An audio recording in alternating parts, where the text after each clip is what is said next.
Hello, dear friends. How many times have you heard the saying, Lord, help me see. I cannot see. What is your heart saying to you when you hear someone say, help me see? Does it mean giving them your eyes? Or does it mean you becoming their walking stick? I don't think so, do you? But there is this beautiful passage in the New Testament Bible which says, of many, many souls that came to the Barefoot Galilean, Lord, help me see, that I may see. Well, this short video is really just a fast track through many, many, many such examples of love, unconditional love, of a young Jewish man who broke away from tradition, from the ritual of fear. But sadly, what he broke away from was brought back by many of his followers. When we say, Lord, help me see, that is a general statement that can apply to every one of us, to the drug user, the drug pusher, the transgendered person, the brother and sister who's homosexual, lesbian, to the one who's disabled, to the young soldier who's come back from Afghanistan, who's lost their limbs, to the white-collar criminal who tries to be clever and realizes they've done wrong, to the despots and the dictators of our world who have destroyed lives, to brothers and sisters in third world countries who are denied their rights, especially where fundamentalism kicks in and they have no rights, where they're offered as human sacrifice to appease the new God, the God of ego. A God of ego that is satanic, that has no mercy or love. So when I say, Lord, help me see, I'm coming to Jesus, the Barefoot Galilean, as one who was blind, and I couldn't see the truth. I couldn't see beyond my nose. I couldn't see the wood for the trees. Why was that? Because I was big stubborn.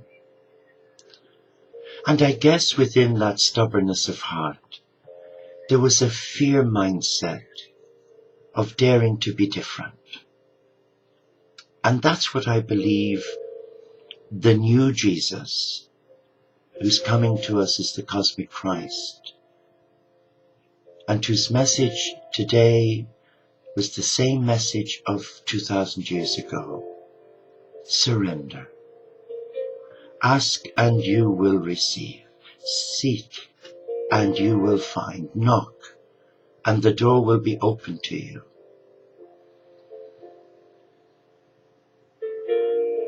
It is my honest belief, having worked through many painful issues myself, where I gave up on myself.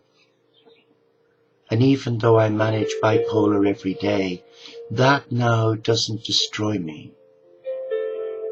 Though society sees it as a label to stigmatize one, in the eyes of God I see that as a powerful prayer. Because in the depths of my aloneness, in my spiritual impoverishment, where I feel very alone in the struggle, I also see a light of hope, a glimmer of hope, and that is a prayer.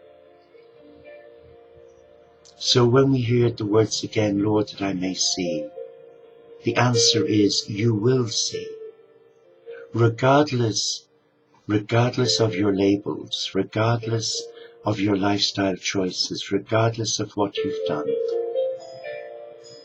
if you are willing to listen to that inner voice, encoded in your soul's DNA, you will know intuitively that you are a child of God, that you are free,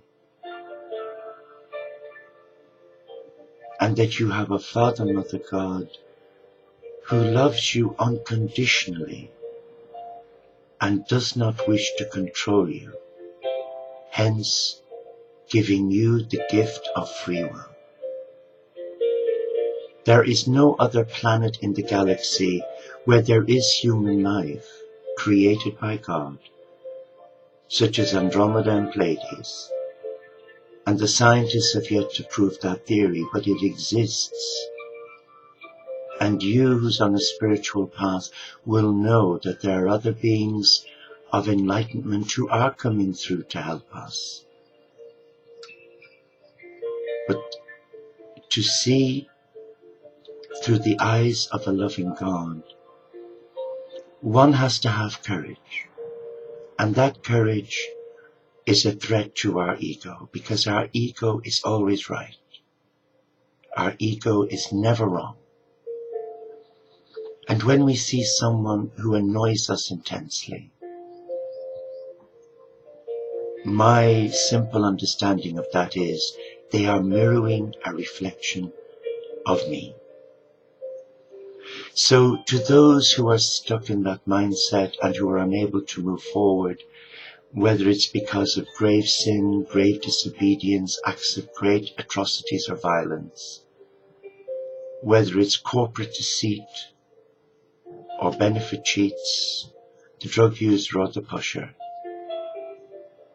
or the person working in the sex industry who exploit young men and women, all that can be forgiven if one opens one's heart to truth.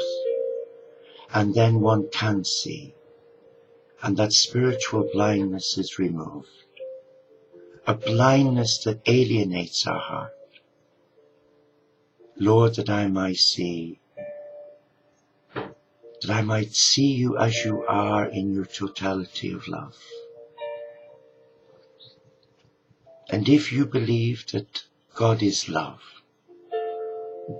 then could today be a new day for you where you are willing to surrender your ghosts, your fears, your demons, and place them on an altar of love, where human sacrifice has never been asked of man. And like the woman who wanted to touch the garment of Jesus when she said, if I just but touch that garment, I know I'll be healed. What is that saying to my heart? It's saying that here is a woman who knows that this man has great power. She doesn't understand the theology and the philosophy or the dogma, but in her soul she knows she's in the presence of a good man. And she knows in her soul that if she but just touches the hem of his garment, she will be cured. Isn't that faith? Isn't that the courage we need today? When we're bombarded on all sides by real negativity, by examples of the most inhumane atrocities. So if you who are watching this have shadows in your cupboard, have ghosts and demons that haunt you, and you're feeling ashamed or guilt-ridden, please take heart. Please take heart. I'm no plaster cast saint. I might look it, but I'm not it. I'm human. I struggle each day. But there is hope. And where there is hope, there's life. And where there's life, there's real joy. Lord, that I might see you, that I might behold, enfold, hold and listen to your voice, allaying my fear, so that I can ascend with you and become the tree of life.